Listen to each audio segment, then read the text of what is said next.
Precisamos de mais ou menos 25 mil por ano para cada um deles. Sérgio disse. Eu não te devo nada, respondi. 3 meses depois, minha meia-irmã pediu para me conhecer pessoalmente. Tenho 32 agora, mas minha história começa quando eu tinha 16 e meu mundo desabou ao meu redor. Hoje administro minha própria empresa de desenvolvimento de software, com 30 funcionários e escritórios em 3 cidades. Construí uma vida da qual me orgulho, tijolo por tijolo, dolorosamente.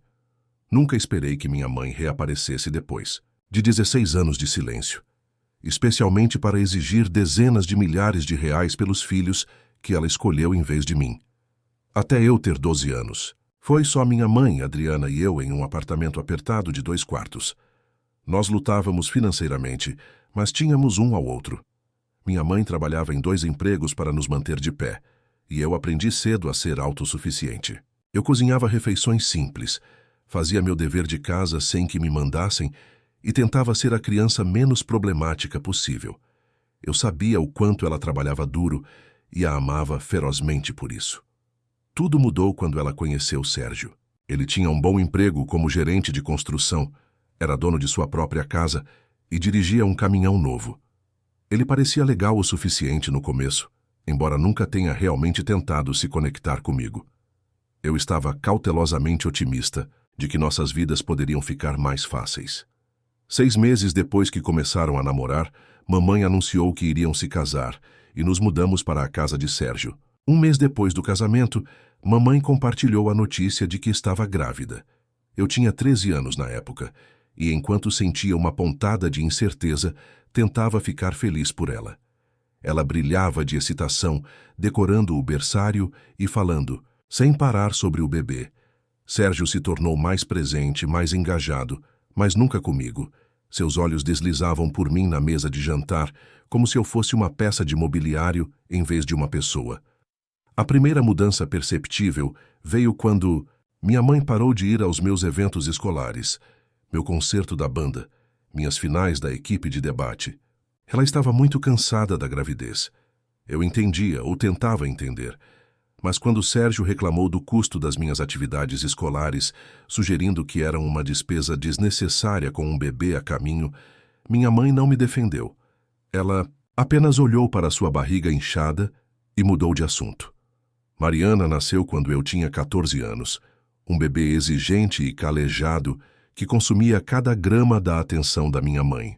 Eu me dediquei a aprender a trocar fraldas e esquentar mamadeiras na esperança de aliviar sua exaustão e talvez ganhar de volta um pouco da sua atenção. Em vez disso, Sérgio começou a comentar sobre o quanto custava sustentar o filho de outra pessoa. Mamãe nunca o contradisse. Quando eu tinha 15 anos, mamãe anunciou que estava grávida de novo. Naquela época, eu estava trabalhando nos fins de semana em um supermercado local, usando meus ganhos para minhas próprias roupas e materiais escolares. Eu entregava metade do meu salário para ajudar com as despesas domésticas, pensando que isso poderia fazer Sérgio me ver como menos um fardo. Mas não fez. Eduardo chegou pouco antes do meu aniversário de 16 anos. Já tínhamos nos mudado para uma casa maior, naquela época, mas de alguma forma acabei com o menor quarto, pouco mais que um espaço de escritório convertido. Meus móveis antigos não cabiam, e eu dormia em um colchão flexível e dobrável, enquanto Mariana e Eduardo ganharam conjuntos de quarto combinando para seus espaçosos quartos. Quando mencionei a disparidade, mamãe me disse que eu deveria ser grato por ter meu próprio espaço. O ponto de ruptura veio 3 meses após o nascimento de Eduardo. Ouvi Sérgio dizendo à mamãe que eles deveriam usar o dinheiro do meu fundo de faculdade, que meus avós vinham acrescentando desde o meu nascimento, para uma reforma na cozinha. Algo dentro de mim quebrou com sua rejeição casual do meu futuro. Quando a confrontei, seus olhos endureceram de uma forma que eu nunca tinha visto antes. Você nunca foi grato por nada que Sérgio fez por você, ela disse com a voz monótona. Ele está certo sobre você. 2 semanas depois, eles me sentaram para o que chamaram de reunião de família. Sérgio foi quem mais falou, explicando o quanto era caro criar 3 filhos, como os bebês precisavam de mais espaço e recursos. Você é praticamente um adulto agora. Ele disse enquanto minha mãe olhava para a mesa da cozinha. Você precisa aprender a ser independente. Mamãe finalmente olhou para cima. Nós conversamos com seus avós. Eles concordaram em acolher você. Precisamos nos concentrar em Mariana e Eduardo agora. Eles são pequenos e precisam mais de nós. Eu tinha 2 semanas para fazer as malas e deixar a única casa que conheci nos últimos 4 anos. Meus avós, os pais do meu pai biológico, ficaram surpresos quando liguei para eles. Haviam sido informados de que eu estava tendo problemas para me adaptar e precisava de um ambiente mais estruturado. A verdade os deixou sem palavras. Em poucas horas, eles combinaram de me buscar naquele fim de semana, não querendo me deixar naquela casa 1 minuto a mais do que o necessário. Minha tia Carla, a irmã do meu pai, dirigiu 5 horas para me ajudar a mudar. Ela chorou quando viu quão poucas caixas continham minha vida. Mamãe manteve distância durante a mudança, oferecendo chavões vazios sobre como isso é o melhor. E você entenderá um dia. Sérgio não fingiu arrependimento. Ele carregou meu colchão para o caminhão com satisfação mal disfarçada. No dia em que fui embora, mamãe me abraçou rigidamente e disse que ligaria em breve. Ela nunca ligou. Meus avós me receberam de braços abertos e com amor genuíno, mas o ajuste foi brutal. Tive pesadelos por meses, revivendo o momento em que minha mãe escolheu sua nova família, em vez de mim. Me joguei nos estudos e no meu trabalho na loja de ferragens local, determinado a precisar da menor ajuda financeira possível. Meus avós insistiram em pagar minhas necessidades, mas eu cobri todo o resto, economizando o que pude para a faculdade. A terapia me ajudou a processar o abandono, embora a ferida nunca tenha cicatrizado completamente. Meu terapeuta me ajudou a entender que as escolhas de minha mãe refletiam suas fraquezas, não meu valor. Lentamente, reconstruí meu senso de identidade. Meus avós e minha tia Carla se tornaram minha base, me mostrando como o amor incondicional realmente era. Eu me formei no ensino médio perto do topo da minha turma e ganhei uma bolsa parcial para uma universidade estadual, onde estudei ciência da computação. Trabalhei 30 horas por semana durante a faculdade, fazendo aulas de verão para me formar mais cedo. Meus professores se tornaram mentores, impressionados com minha motivação. Um deles me conectou com um estágio que se transformou no meu primeiro emprego de verdade após a formatura. Progredi rapidamente, trabalhando mais horas do que qualquer outra pessoa e assumindo projetos que ninguém queria. Aos 25 anos eu estava liderando uma equipe de desenvolvimento. Aos 27, eu tinha conexões e economias suficientes na indústria para lançar minha própria empresa. O empreendimento teve sucesso além das minhas expectativas, crescendo de 3 funcionários para 30 em apenas 2 anos. Ao longo desses 16 anos, não recebi nenhum contato da minha mãe ou de Sérgio. Através da família, ocasionalmente ouvia atualizações sobre Mariana e Eduardo. Suas conquistas escolares, seus hobbies, sua felicidade aparente, eu não sentia nada além de uma vaga curiosidade, como se estivesse ouvindo sobre primos distantes, em vez de meio-irmãos. Então, em uma terça-feira comum, um e-mail chegou de um endereço que eu não via há 16 anos. Adriana Martins. No e-mail, o assunto dizia simplesmente reconectando. A mensagem era estranhamente casual, como se tivéssemos simplesmente perdido o contato em vez de ela ter me abandonado. Ela mencionou ter ouvido falar sobre meu sucesso empresarial e disse que tinha assuntos familiares para discutir. Sugeriu um encontro para um café naquele fim de semana. Fiquei olhando para a tela por quase 1 hora, as emoções circulando em mim como um furacão. Curiosidade, raiva, um lampejo infantil de esperança. Encaminhei o e-mail para minha terapeuta, que sugeriu que o encerramento poderia vir ao ouvir o que ela tinha a dizer, desde que eu a encontrasse em meus termos, em um lugar público, com limites claros.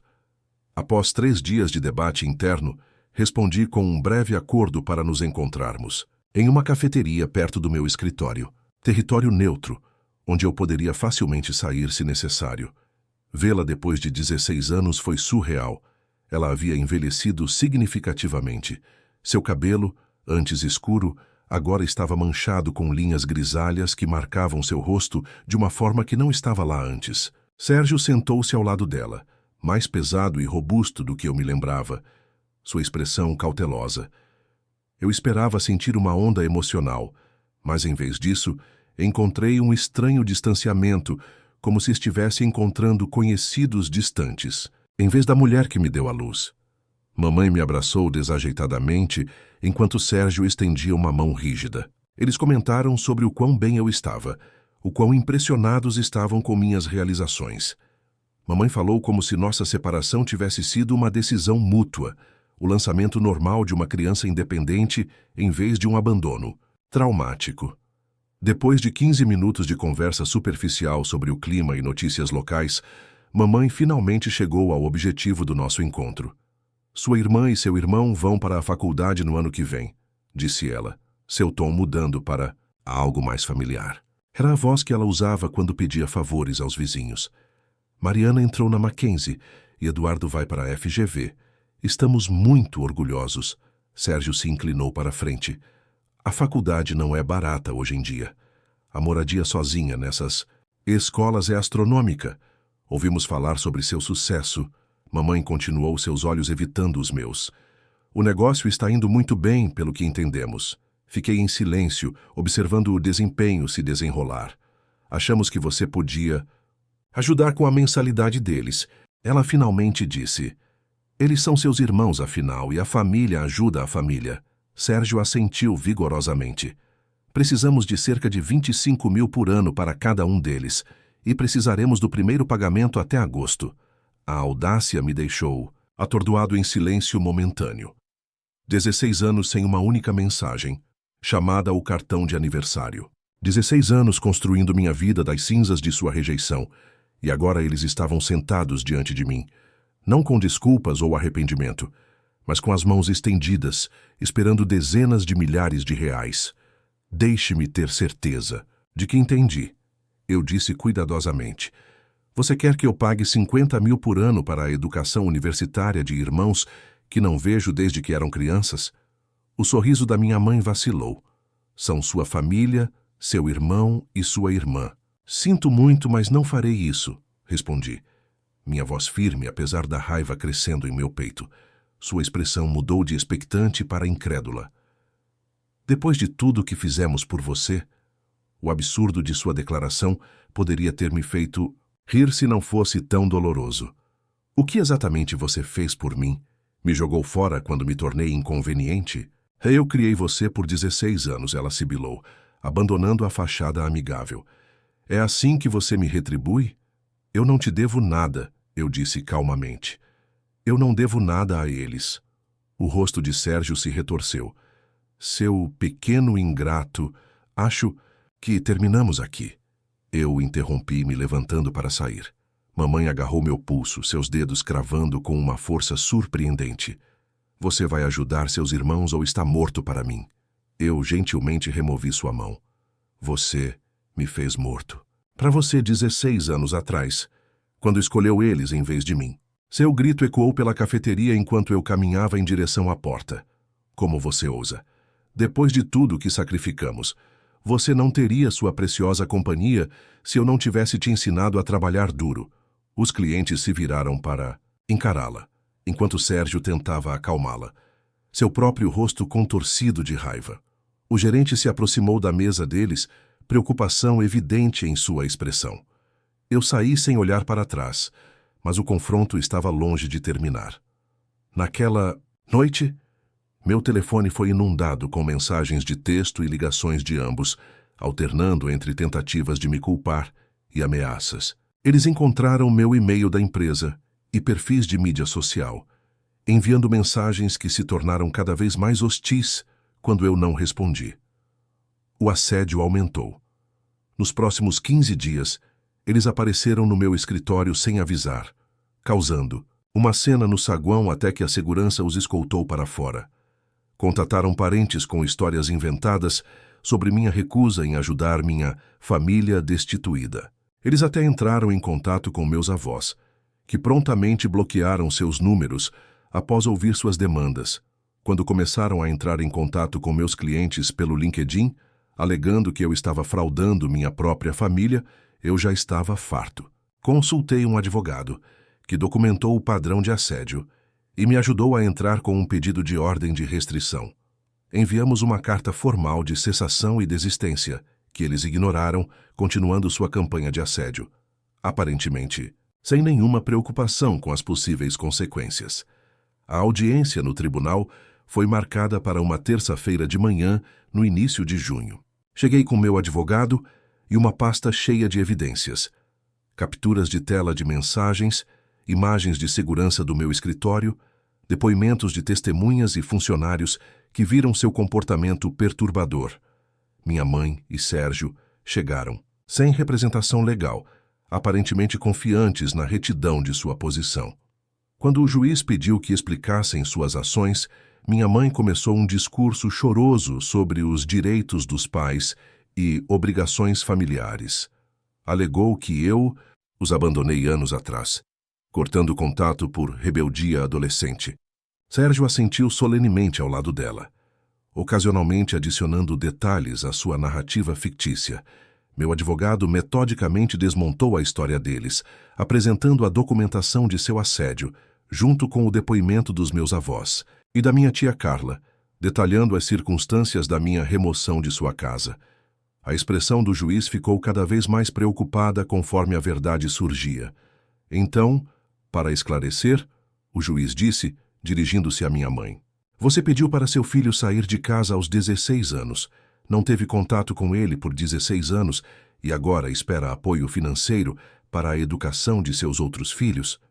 A confiança chorosa da minha mãe vacilou sob o olhar incrédulo do juiz. "Ele é bem-sucedido agora", ela argumentou. "Ele pode pagar para ajudar sua família." "Senhora Adriana", o juiz respondeu, "a lei não reconhece nenhuma obrigação para irmãos de se sustentarem financeiramente, particularmente sob essas circunstâncias."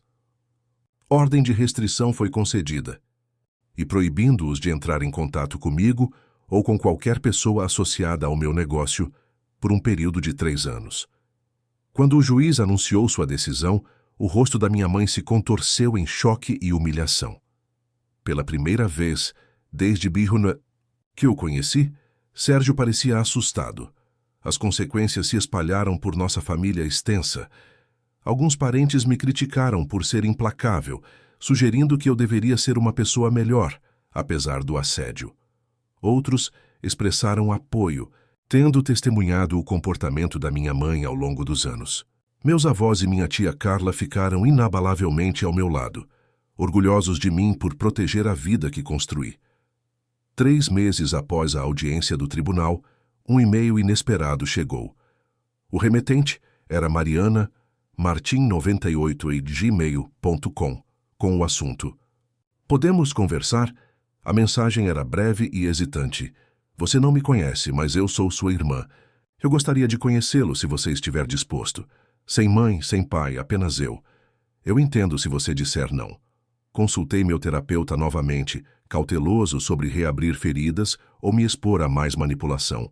Após cuidadosa consideração, eu concordei em me encontrar com Mariana em um parque público no fim de semana seguinte. Ela era alta e esbelta, com o cabelo escuro da minha mãe e um sorriso nervoso. Ela me viu imediatamente, se aproximando com passos hesitantes. Nós nos sentamos em um banco com vista para um pequeno lago, um silêncio constrangedor se estendendo entre nós. Até que ela finalmente falou: "Eu descobri o que eles fizeram com você. A história real, não a versão deles."